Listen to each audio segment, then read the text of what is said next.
Hello guys, আজ কি হতে চলেছে তোমরাই আজ বলবে।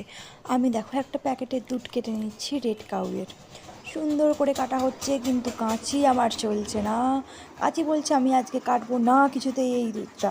তবে বসিয়ে নিয়েছি গ্যাসেতে দুধটা ফোটা হয়ে গেছে। এবার আমরা কাজু বাদাম আর আমন্ড নিয়ে নিয়েছি ঝটপট করে। তারপর এবার মিক্সিং করে বিস্কুটগুলোকে মিক্সড করে ভালো করে ভ্যানিলা আর কোকো পাউডার দিয়ে ভালো করে মিক্সড করলাম। এই যে দুধ আমার ফুটছে গ্যাসেতে। তারপর দিয়ে দিয়েছিলাম একটু আমুল দুধের গুঁড়ো টেস্ট পাওয়ার জন্য।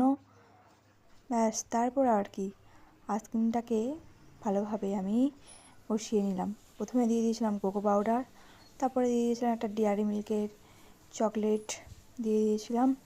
তারপর আমার কাছে ছিল আইসক্রিমের সেই মিক্সিংটা, তো দিয়ে আইসক্রিম কাঠি বাজার থেকে কিনে নিয়ে এসে দিয়েছিলাম। ভালোভাবে হচ্ছিলো না, কাঠিগুলো একটু পেকে টেরে যাচ্ছিলো 14বার, কিন্তু আমি যুদ্ধ জয় করেছি বলে আমার মনে হচ্ছে। কিন্তু ফার্স্ট ট্রাই করলাম। তোমাদের কেমন লাগছে বা কেমন লেগেছে অবশ্যই কমেন্ট বক্সে ঝটপট করে কমেন্ট করো। আর হ্যাঁ, অবশ্যই স্মৃতিস মেকআপ ওয়ার্ল্ড ইউটিউব চ্যানেলটাকে আমার সাবস্ক্রাইব করে দাও। সাবস্ক্রাইব করতে ভুলবেন না। আমি যথারীতি ফ্রিজে ঢুকিয়ে দিয়েছি। এই যে এবার হয়ে গেল ডেয়ারি মিল্ক, যেটা আমার একটা পেটে যাবে আর একটা দেওয়া হয়েছে ওতে। যাই হোক, যথারীতি আমি যুদ্ধ জয় করেছি বলে মনে হচ্ছে। তোমাদের কি মনে হয় কমেন্ট বক্সে অবশ্যই জানিও।